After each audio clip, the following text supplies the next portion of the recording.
What's up, everybody? This is Coach Reggie, and today we're on our third episode of the Next Level Player of the Week podcast, where we spotlight local athletes for their abilities to play at the next level.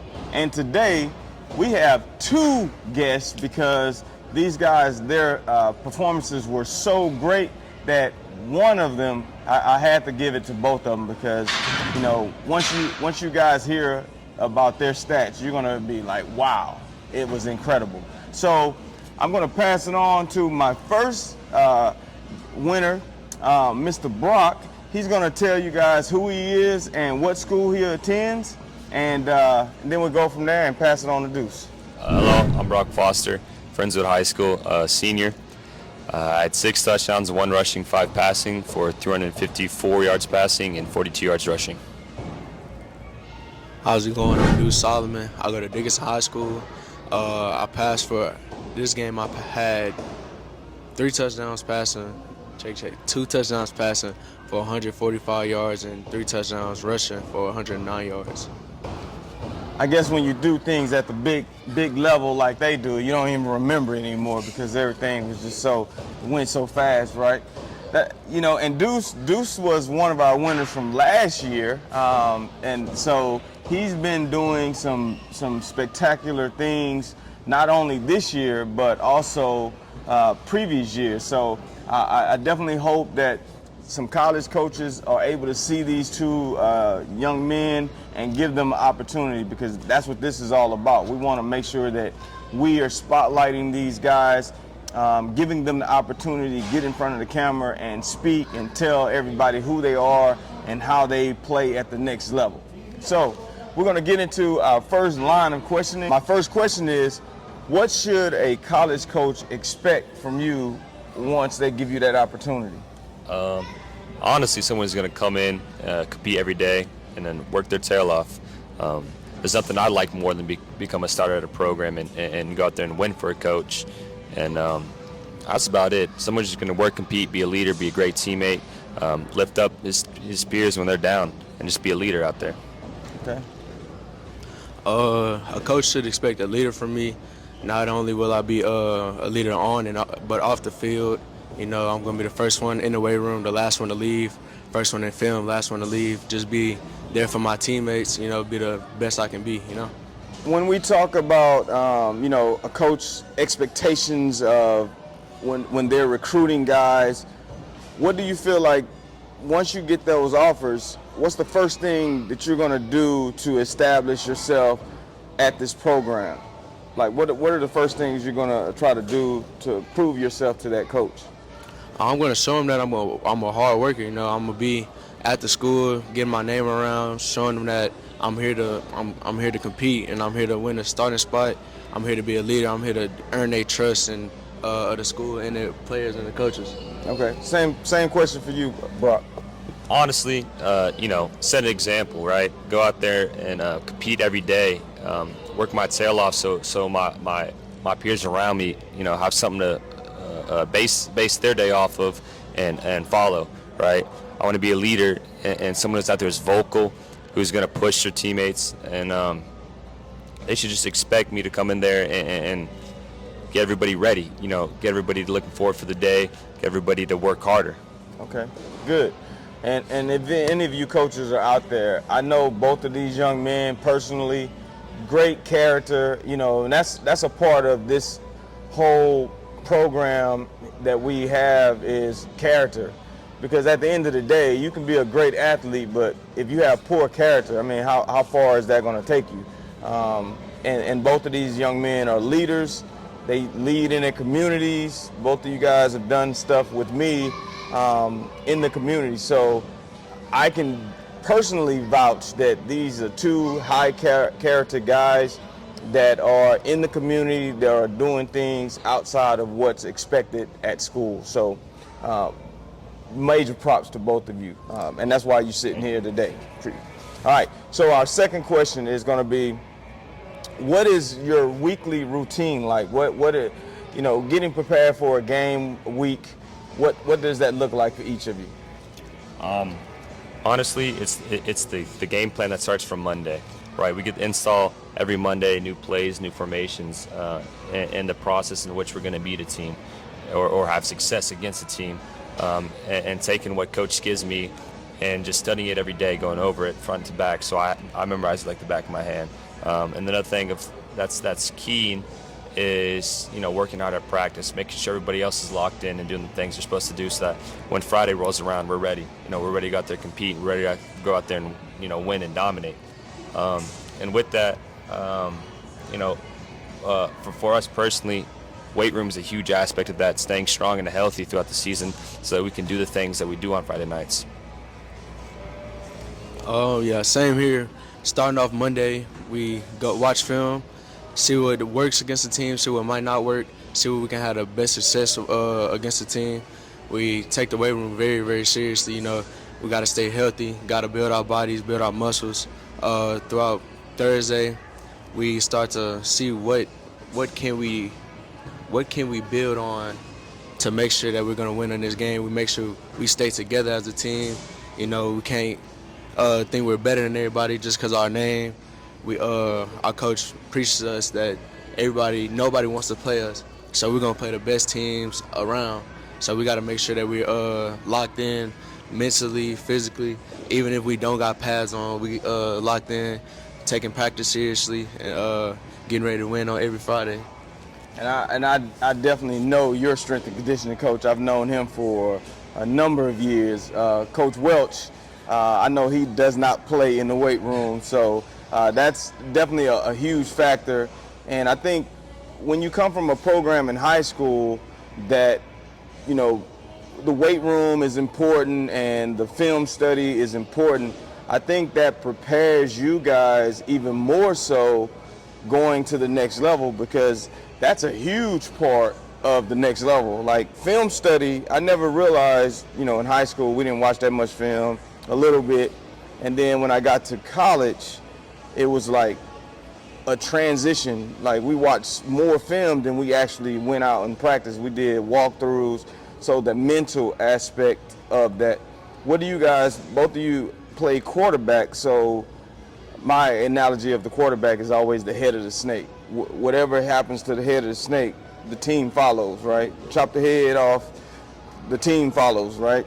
So for you guys individually, I know what the team is doing to prepare. What does it look like as an individual for you preparing for the week?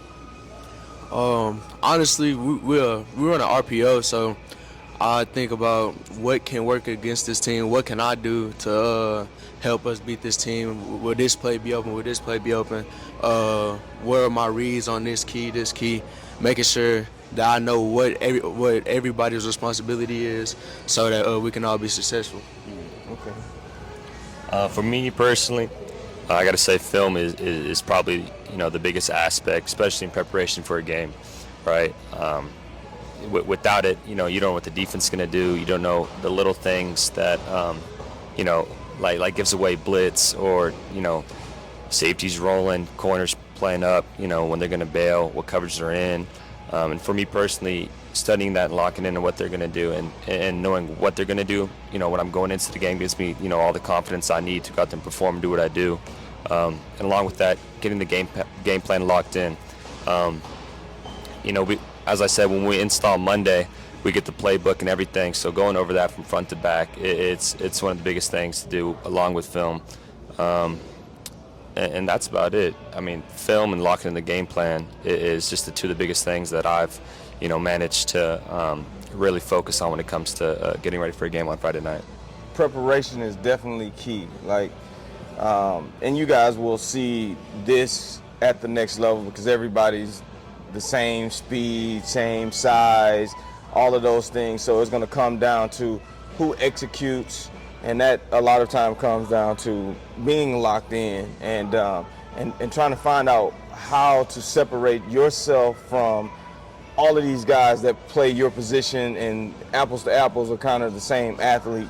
So that's important, and I hope you guys keep that work ethic and stay locked in, even when things are going bad. stay locked into what you have to do and continue to lead your team into the right direction, right?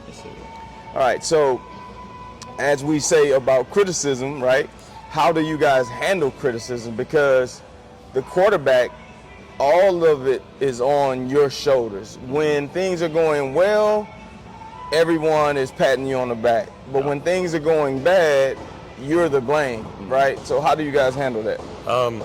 Stay level-headed, right? Don't, when the highs are high, stay level-headed. When the lows, steep low, stay level-headed. That's what Coach Johnson has preached to us a lot.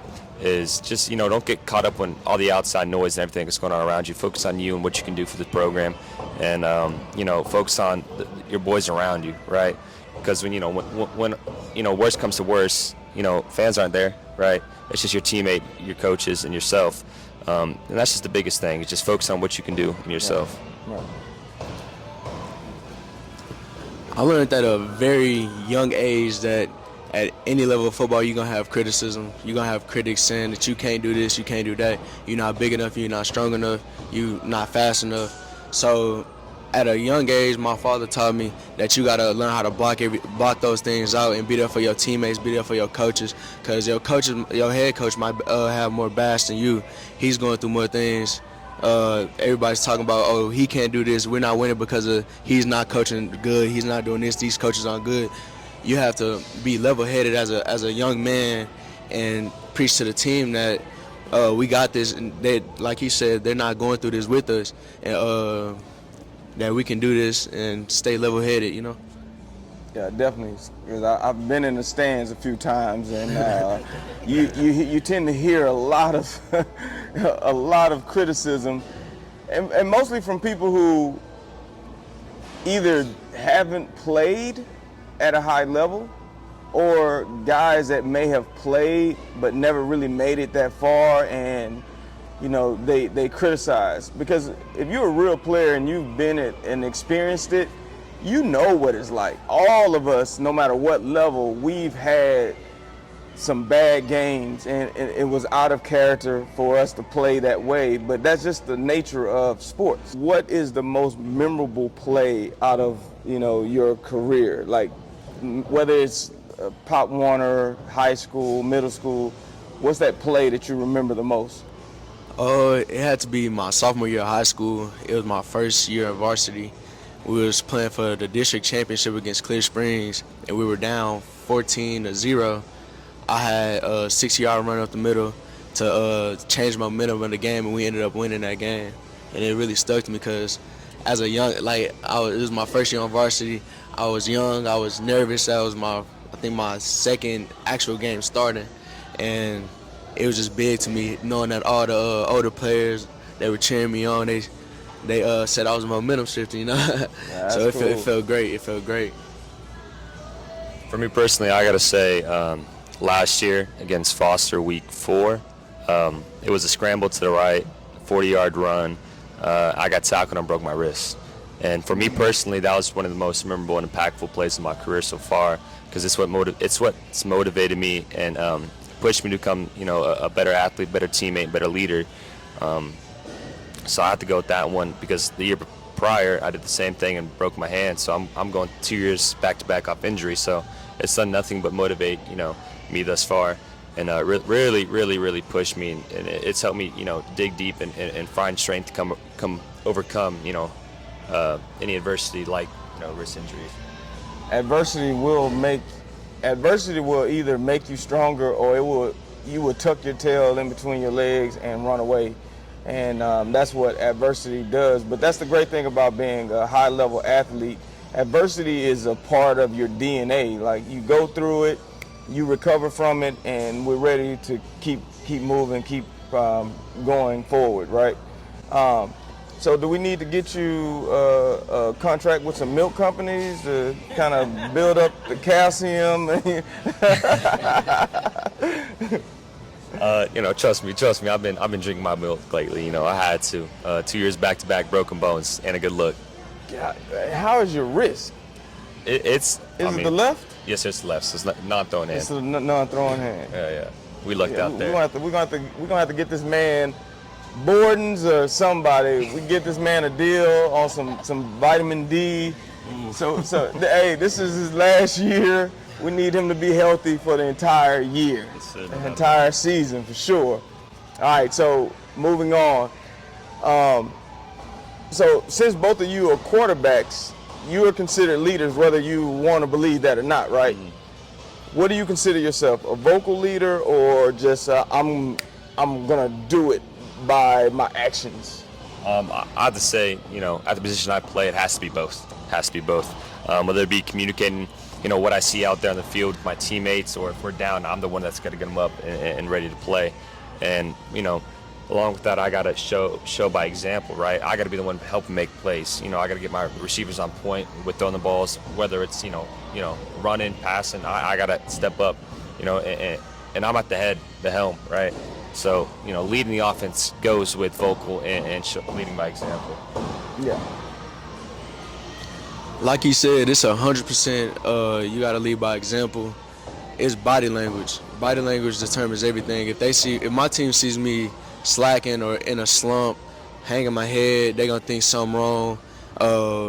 They might think we can't do this. I got doubts about something, But also you have to be vocal, because some people Some people understand when you talk to them. They might not just lead by what your body language is, and so you have to do both at the quarterback position, because it's a big key at playing quarterback. Okay, so I'm gonna ask you this question, because I was more of a verbal, but I led by action too. But I was verbal when I felt like some of our players wasn't playing up to the standard. Yes, sir. Do any one of you guys rip somebody on your team, like offensive lineman not blocking, or are you the nice guy? You don't want to hurt feelings. Nah, I definitely will get far into, but that's what some people need, though. Some people, they need tough love. At the end of the day, it's all love. Right. And I tell them that every time I get on them, then I tell them, it's because I want you to be better. I want us to be better. I love you, and I know you can do better. Right. So anytime I get mad, not even get mad, anytime I correct somebody in a harsh language, they know it's all out of love, and they know that I care for them. Right. I got to say it's all situational, right? If your guys they're down, they're feeling it, you probably don't want to dig too deep into them, right? So that's when you got to uplift them and stuff. But, if it's a consistent error that we're making on a daily basis, like little things, sometimes you got to be straight up with them, right? Yeah. You got to be honest and straightforward. And I feel like that's what's, the hardest part about being a leader is the hard truth, right? The raw, uncut version of you and your thoughts. But like I said, it goes both ways. You got to learn how to really be uplifting and when to, put the foot down, put the hammer down. Right. Definitely. There's always, I just remember playing, and I'm a mild-mannered guy, but on that football field, I was somebody else, and I could not stand if guys were scared. I still remember this. We were playing the University of Tennessee, and at halftime, one of our linemen was just, I'm just being beat mentally and physically. Oh, I was so mad. I felt like fighting this guy in the locker room, because I feel like when you go into a situation, no matter who you're playing against, and you're mentally beat, there's no coming back from that. Don't feel any type of way if you rip them just after the game. Hey man, no hard feelings. I just want to get the best out of you. You know what I mean? So, all right. So I've known both of you for a long time. You actually played on our 7-on-7 team. How is the recruiting aspect going for both of you? Are you getting any looks? Have you been talking to coaches? What's the deal with the recruiting? I mean, 2 injuries, 2 years in a row doesn't look very good on paper. So it's been a struggle thus far. I've been in contact with a couple coaches, but it's been nothing, really crazy other than, coming down to watch a game or something, right? Which I'm grateful for any opportunity I get, nonetheless. But, although I do wish it was a lot more, I can only be content with what I got. Right. Same with me. I got a couple of college coaches looking at me, a couple of visits I went on. I just recently went to Arkansas to Hardin and really like the environment, you know. I'm really just staying patient, waiting for my chance, waiting for a coach to take a chance on me, and I guarantee he will not regret it. Definitely. You know, recruiting has really, it was already hard, right, to be recruited. It's not that many scholarships. It's a big pool of, you know, athletes that are looking to do the exact same thing, but the portal has essentially made it tougher for you guys because you're high school guys. Now the schools are basically, oh, let's just go in the portal. We'll get a guy that's got 2 years of, you know, of experience, and we'll bring them in. So it's really done some damage to you all. All right, so when we talk about setting those goals and, you know, making it to that next level, are you guys, do you write your goals down or do you kind of lock it into your mind and, you know, go from there? So I've written my goals down before, like what I wanted to do throughout that week. But ultimately, I know what my goal is. My goal is to make it to the NFL. My goal is to make sure my dad, my mama never have to work ever again in their life. You know, so I have my goals in my heart. You know, I have them locked in the back of my brain, and I'm gonna build to that. No doubt about that. Me personally, I got it locked in, right? I know what I want. I'm gonna get it. You know what I mean? Yeah. Any chance, any opportunity I get, you know, to make dreams and goals come true, I'm gonna take it. I'm gonna do it. You know, with everything I got. I think locking the goals down is obviously is great, right? Because you have goals that some people don't have goals, right? Yeah. It's guys on your team that just don't have goals. They're just kind of like flying by, flying to the radar. No one knows who they are. But for me, personal experience, I remember going through a rocky time when I first got to Kentucky, not starting, first time, you know, that I had never started. And what that did for me is changed the way that I looked at the game. And I started writing stuff down. I started writing those goals down. It made such a difference because I never could forget. Because you know, you guys, you're busy, you have school, you have extracurricular things, you might have a girlfriend, whatever the case may be, you might forget. I mean, at the end of the day, you know, okay, I want to do this, A, B, C, but some days you might forget that that's one of the goals that you've set, right? And I would even take it a step further.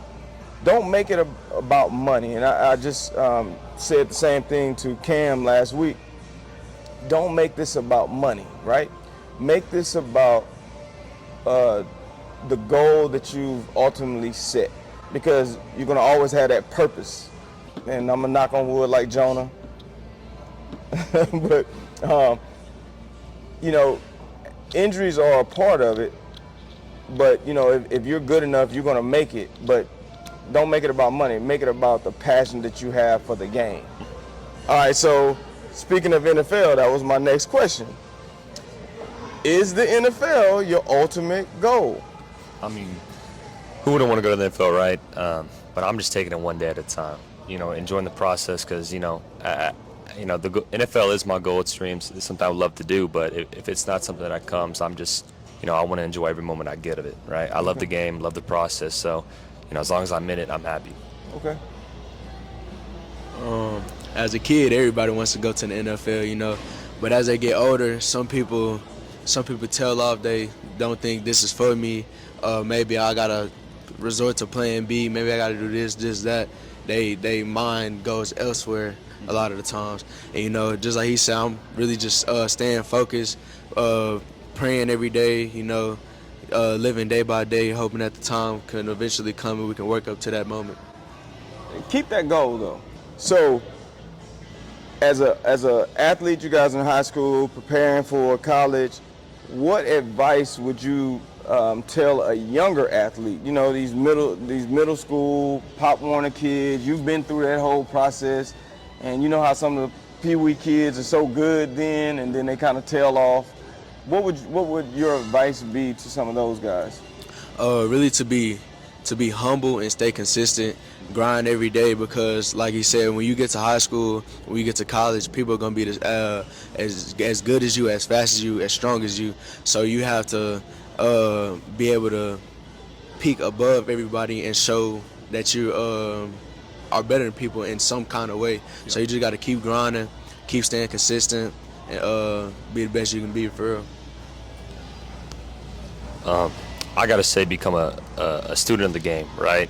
When you get to high school, like Deuce said, and athleticism becomes common, right? Everybody's the same. You gotta understand the game. You gotta know it better than the person next to you, because if not, it's gonna show. Right. It's gonna show because they got the same talent, same everything, right?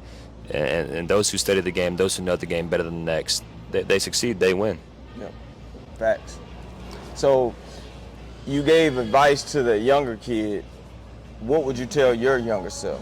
Like, what advice, after, you have experience on your hands now, right? What would you tell your younger self to get you to this point? Pick up the fork. Eat, hit the gym. What you mean? That's what I'm saying. If I would have done this sooner, we'd probably be in a different situation right now. But, like I said, student of the game, right? Learn the game, understand it, especially at a quarterback position where you got to know what your team is doing, what everybody on defense is doing. Like, you just got to know so much. I wish I would have just absorbed, as much of the game as I could have at a younger age. No doubt about it. You think it's immaturity or? I think it's just being a kid, being immature. You want to go out, hang out with your friends. You want to go do this, do that. But if, like you said, goals. If you want it bad enough and you know what you're doing it for, then you would cut that out and do the right thing. Okay. Sure. Same question for you, Deuce.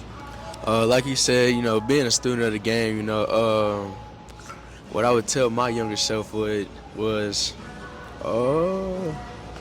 stay consistent, in a weight room, in a classroom, you can't, no pass, no play. You got to stay consistent with your grades at the end of the day, because if you can be as good as you want to, but if the grades is not there, you cannot play. College coaches do not like that. They don't pique interest in that, because it's people just as good as you, and if their academics is there and yours is not, they're gonna go with that other person. Definitely. Look at that shirt on the back of your chair. Pull it out and show what it says. Student athlete, and that's important for you guys, because you can't have one without the other. You can be an athlete, but if you are not taking care of your grades, it doesn't matter. No one's going to want you. That was my last question. So if there's anything that you want to tell the people or tell a coach that's out there who's looking for a Swiss Army knife or looking for how tall are you, 6'4"? Yes, 6'4". If you're looking for a 6'4" quarterback that plays in more of a pistol with a strong arm, tell that coach, what you bring to the table, and you're looking for that opportunity. If you're looking for somebody who's ready to work, ready to grind, you know where I'm at, man. You know where I'm at, yes, sir. Work and grind, two of the biggest things, right? That you're gonna get that out of me for sure. You're gonna get a leader, someone who's there every day, someone who's willing to work, someone who's gonna push teammates, and you're gonna get someone who big and strong. You know what I'm saying? That's gonna, it's not as much as I thought, but you're gonna get someone who's big and strong, want to compete, who's gonna go out there and put his body in line for his team, right? Go out there and do things and to get done in order to win. Yeah. Well, that would be another episode of the Next Level podcast, where we spotlight these athletes who are playing the game at the next level.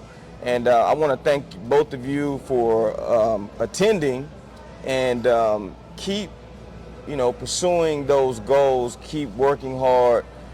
Good luck. Who you guys have this week? Manville. That's going to be a good game. I'm going to be at that game. Hey, Coach at Friendswood, I need a pass to get on the field so I can take videos. You and Adam, my man, and Cam. Mm-hmm. So I got about 4 or 5 guys over there at Friendswood. And who you guys have? Klein Oak. Okay. So good luck this week. I wish both of you the best. Stay healthy and lead your teams to victory. Thank you, Coach. All right. Not me with the thumb,